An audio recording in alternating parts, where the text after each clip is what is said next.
Hey people, new comic book day. I have a free moment, so I'm going to show you my haul from the new comic book day. I actually got more comics than I was expecting. I think I said on Twitter that I had 6 comics coming in, but I ended up with more than that. I'm not sure how many.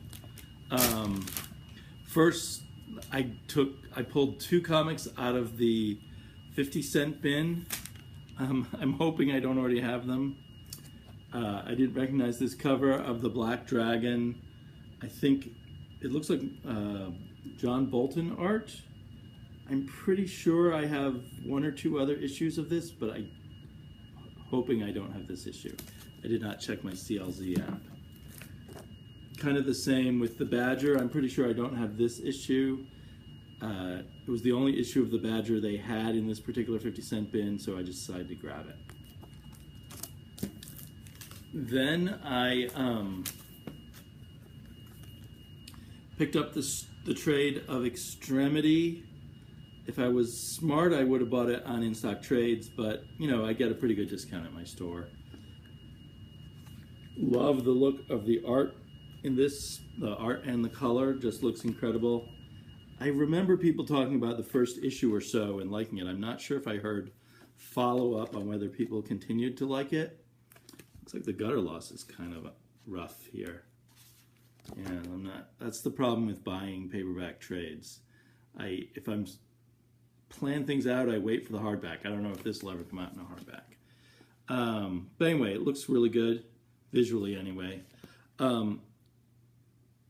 Some other version I saw, or maybe it was just I thought I saw a different version with a very bloody picture on the cover, and just because Quacking Duck is so sensitive to viewing blood,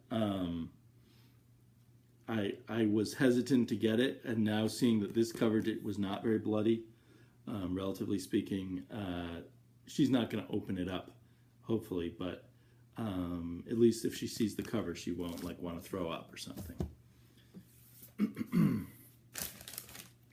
Then kind of an oddity, an oddity in this game of having a pull list. And I get a very good discount, partially because as soon as the comics come in, they charge my credit card. I still can return the comics, but it makes me more hesitant to do so. But in previews for November, I saw that there was a new comic, I think called Harbinger Renegade, that was written by Rafer Roberts, who I consider a good writer, and drawn by one of my favorite artists. He must not be that much of a favorite artist if I can't get his name right. Ripe is his last name. Jose something Ripe. Anyway, apparently there was already a Harbinger Renegade, so I immediately got this in my pull. It's written by Rafer Roberts, so I thought, well, what the heck, I'll try it. Although it really was the idea of getting Rafer Roberts and Ripe together that made me want to dive in with issue number 1, which is where, you know, it's usually nice to start. For a large percentage of the Valiant comics, I get them digitally on sale later. Another really good-looking cover for Batman. You know, I remember I was confused when this story of the Kite Man appeared, and I thought it was a 2-part story, and then the next story was not the Kite Man story, but here the Kite Man story is picked up again. So maybe I will understand the Kite Man story better with part 2, because I didn't fully understand part 1. And maybe I have to go back and read part 1 and then read part 2. We'll see. Here's a new, what looks to be a kid-friendly image comic that I completely forgot I'd put on my pull list, and I didn't notice it on lists of comics coming out today, but it's called Scales and Scoundrels, and it looks to be hopefully a fantasy comic I can read with my daughter. Doom Patrol. I really enjoyed last issue's Doom Patrol with Mike Allred art, but I'm sure I'll be able to get back into it with Nick Darrington art, because I love the Nick Darrington art too. Doom Patrol was kind of central to that video I did a while ago, script versus art, where I talked about how art sometimes carries me through certain scripts. Not that the Doom Patrol script is bad, but it's definitely the art that carries me through. And Shay the Changing Girl, 2 Young Animal books in 1 week. That's a bit surprising. And I think I still love Shay the Changing Girl, but I'm several issues behind. It's getting embarrassing now. I need to catch up. I'm also several issues behind on Deathstroke. I've even forgotten that I had that on my poll, but I do. I have to think about whether to take it off because since it's a $3.99 book now. And speaking of a $3.99 book, $3.99 book, here is Dastardly and Muttley. And the draw is that it's written by Ennis. Boy, it's been too long of a day. Garth Ennis. Or as I like to call him, Garth Penis. But anyway, I heard someone say on a podcast that Muttley was not a dog in this. If that's the case, then the cover's misleading.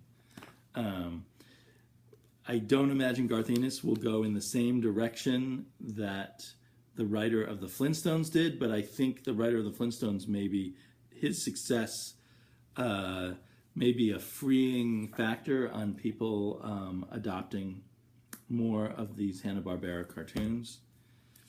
And then I think the comic I'm most psyched for this week, which I also did not realize was coming out this week, is,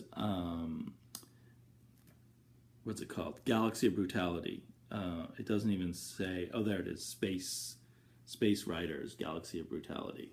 Although this one also, this is issue 3, right? In the first 2 issues, seem more carried by the art than the script. And you might have said that about Volume 1 too, but I feel like the script was better in Volume 1 so far, although it could be redeemed later on. You know, as everything develops, you could say, oh, that's what he was doing script-wise, and then it will all make sense. But this is a visual treat. I hope I don't miss other things written or drawn by Alex Zirret. It's confusing because they actually put Alex Zirret's name first. I guess they know he's kind of the star of this. Or maybe he kind of is the creative force and Rangel Jr. is kind of a scripter brought in to help him. I don't know. And then this one I think is 3 of 3, so this is the end of this, which is probably good. It looks pretty cool. I have to say I only have read, this is issue 3, I've only read half of issue 1. It's called Cloudian Rex, and I bought it because it looked very promising for me to read with my daughter, but reading half of issue 1, I liked it. It was a bit slow moving, but I could tell that it wouldn't work for my daughter. There was just a few, they weren't bloody parts, but they were just kind of creepy stuff. So creepy stuff combined with kind of a slow build, just not the right speed for my particular 9-year-old. Pretty cool art. The coloring, I seem to remember thinking was a bit too dark, and I certainly get that impression glancing at it. It's written by Ulysses Farinas, who wrote Motro, which I really enjoyed. So I may still, turn out to be really happy to have gotten this, but I haven't really dug into it. After I have so many comics to read, and after I realized it wasn't one I was going to read with my daughter, I kind of put it aside. And then finally, this is not on my pull list. I dropped Superman. I kind of had mercy on my shop, so to speak, or kind of thought, well, even though I got more comics than I expected, it's not too big of a week.